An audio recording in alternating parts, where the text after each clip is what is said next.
आप सभी को प्रभु यीशु के नाम में जय मसीह की। हम स्वागत करते हैं आपका प्रतिदिन के वचन में। और आज का वचन जो हमारे लिए लिया गया है वो भजन संहिता की पुस्तक 111 अध्याय उसके 10 वचन से है, जहाँ पर इस प्रकार से लिखा हुआ है। बुद्धि का मूल यहोवा का भय है, जितने उसकी आज्ञाओं को मानते हैं उनकी बुद्धि अच्छी होती है, उसकी स्तुति सदा बनी रहेगी। हालेलुया।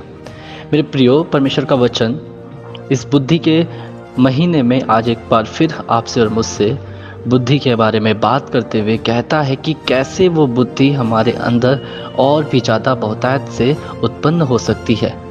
परमेश्वर का वचन यहाँ पर कहता है कि यहोवा का जो भय है, जब हम उसका भय मानते हैं, वही बुद्धि का मूल स्रोत है। हालेलुया। वही बुद्धि का मूल है मेरे प्रियो। जब हम उसकी आज्ञाओं को मानते हैं, जब उसकी आज्ञाओं पर चलते हैं मेरे प्रिय, जब हम उसकी आज्ञाओं को मानते हैं, इसका अर्थ क्या है कि हम उसकी सुन रहे हैं, हम जो कुछ वो बताता है उसे समझ रहे हैं। इसका मतलब हम बुद्धि का पालन कर रहे हैं और हमें बुद्धि मिल रही है मेरे प्रियो। तो जब हम उसकी आज्ञाओं पे चलते हैं और उसने जो उसके अनुसार हम अपने जीवन को व्यतीत करते हैं, तो परमेश्वर का वचन जो कि ये बताता है कि उसका भय मानना बुद्धि का मूल है, वह हमें बुद्धि से बहुतायत भरता है। हालेलुया मेरे प्रियो। और लिखा है, जितने उसकी आज्ञा को मानते हैं उनकी बुद्धि अच्छी होती है।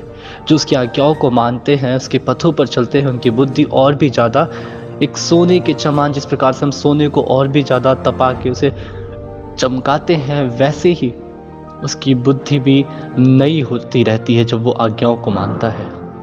मेरे प्रियो, कई बार हम प्रार्थना करते रहते हैं कि प्रभु हमें बुद्धि दे, समझ दे, ज्ञान दे, लेकिन हम उसकी आज्ञाएं नहीं मानते, हम उसका भय नहीं मानते, हम उसकी आज्ञाओं का पालन नहीं करते। तो कैसे हम परमेश्वर से मांग सकते हैं कि प्रभु हमें बुद्धि से भर?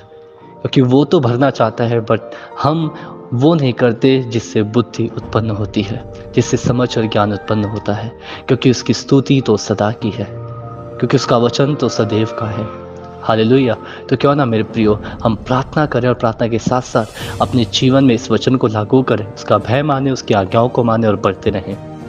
आइए हम प्रार्थना करें। धन्यवाद प्रभु यीशु, धन्यवाद करते सुंदर समय के लिए प्रभु, जो आपने हमारे जीवन में दिया। तो राजाओं का राजा, प्रभु का प्रभु, सर्वशक्तिमान है।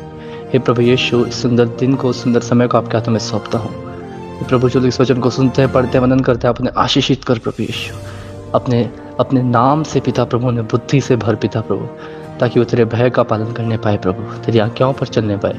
पिता उद्धार करता प्रभु यीशु के नाम से मांगता हूँ, आमीन। हालेलुया।